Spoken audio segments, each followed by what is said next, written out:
Newsweek published a misleading headline on Tuesday that claimed First Lady Melania Trump demanded a historic Jackson magnolia tree be removed from the White House grounds, but it failed to mention that experts recommended the tree's removal because it could fall down at any moment.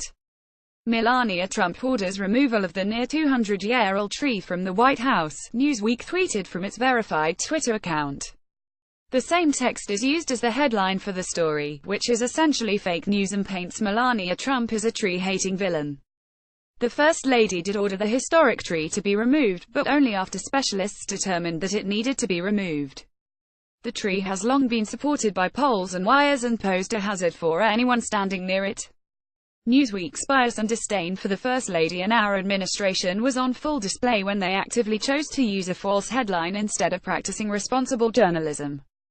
Melania Trump Communications Director Stephanie Grisham, Newsweek's bias and disdain for the First Lady and our administration was on full display when they actively chose to use a false headline instead of practicing responsible journalism.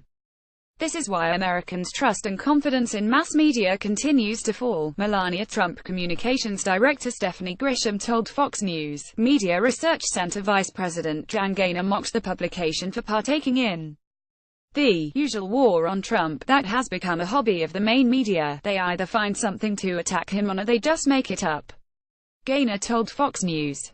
Remember, Newsweek sold several years ago for $1. It appears the buyers were cheated. White House Director of Social Media Dan Scavino, Jr. called Newsweek's headline 100% misleading, and added the hashtag #FakerNewsweek. Newsweek has updated the body of its story, but the misleading headline remains. The story now cites a report that reveals the truth about the tree that could tumble at any moment. Without the extensive cabling system, the tree would have fallen years ago. Presently, and very concerning, the cabling system is failing on the east trunk, as a cable has pulled through the very thin layer of wood that remains. It is difficult to predict when and how many more will fail, the updated story says, citing a document obtained by CNN. Some industry insiders feel that Newsweek deploys over-the-top clickbait on purpose in an attempt to gain coverage from media reporters at respectable news organizations. Even left-leaning reporters and news organizations criticized Newsweek for the misleading tweet. Another BS Newsweek tweet. HuffPost reporter Yasha Ali wrote, "With 280 characters, there's no excuse for this." Another Newsweek headline doing nothing for the credibility of the news industry as a whole. This headline is grossly misleading. NBC News reporter Tom Winter wrote, Newsweek sold for only $1 back in 2010 when the buyer was forced to assume the magazine's financial liabilities.